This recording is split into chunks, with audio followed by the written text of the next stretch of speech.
Okay. This is a check-in just in the entrepreneurial journey that I have. Um, Currently on iteration 2 of Arctic Automations. The first product briefed was a test, and it was actually on a pretty good trend, but we decided to can it and move on to Iris. So right now we are working on building the Iris waitlist. Um, Other than that, working a 9 to 5 job, commuting about an hour and a half every morning.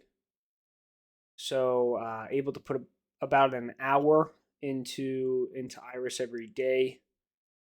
Biggest things have just been focusing on consistency when it comes to prospecting, as well as being able to generate content. Those are my two biggest challenges: is prospecting and building content daily. Um, it's mostly just a consistency thing. You just have to sit down and actually do the work, but it has consistently been one of the hardest things to actually consistently do. Uh, so, websites built out, landing pages built out, LinkedIn profiles are built out, everything's built out. But when it comes to actually making content specifically for Iris, I'm not sure what to do. Um, in my head, I'm thinking SEO. I need to build a base of knowledge. But then when I think about our target audience and the people we want to sell to, I'm thinking that I should be teaching these people. Um, for example, today I was just kind of brainstorming after listening to the Lean Startup, and I realized that our audience is going to be tech enthusiasts that have already used some degree of AI, that are risk takers, and they probably have some preliminary knowledge. So they are. I'm not sure if they would be problem aware. In the stage that they're in, the stage of awareness, because we are coming into a era of work where ChatGPT is going to be a major focal point. People are going to start to realize that talking to ChatGPT is much better than than typing into it. It's faster, it provides more context, you're able to get more information out of it. But when Iris is talking to these people, we need to be aware of that and be able to understand what stage of awareness they're in. So when it comes to problem aware, are they aware that their CRM systems aren't efficient? Probably, but are they aware that they need to be talking to their data? Probably not. Um, I don't even know if that is going through their heads. I don't think it is. So I believe and this is a assumption, a lot of assumptions nowadays that I'm consistently having to test. My assumption is I need to teach them why CRM systems. I'm going to give them information they already know, so they're probably going to disregard it. I'm going to say, hey, CRM systems, these are the main CRM systems that people use. Here's what's bad about them. Here's what's good about them. Here's what they integrate into. Um, and then I'm going to kind of like drop a bomb that says something along the lines of you're using your CRM wrong or you're using your sales software wrong. Um,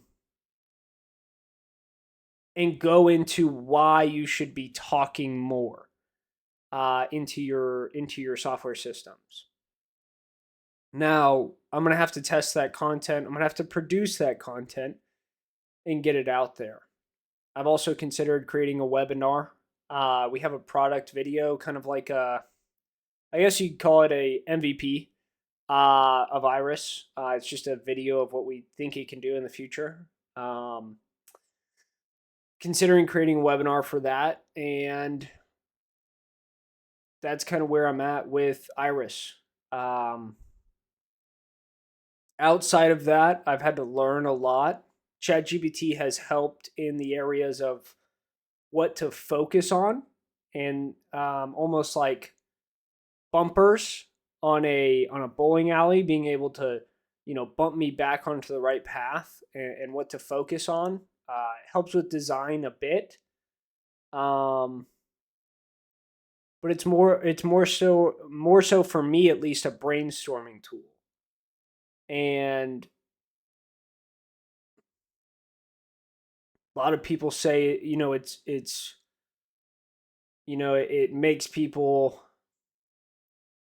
not be able to creatively think. But let me ask you a question. When you're contemplating ideas, or you're going on a walk, or you're drinking a cup of coffee and you have an idea and you start to think about it, where do you put it? If you're part of the 1%, you probably put it in a notes app, and or a queue like Dan Co.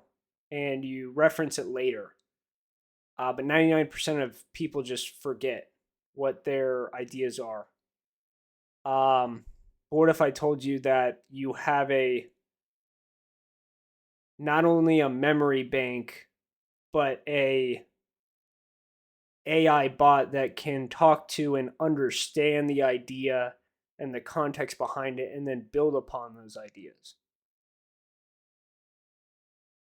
I think there's something to it. But that's to be seen in the future. This is my update for November of 2024.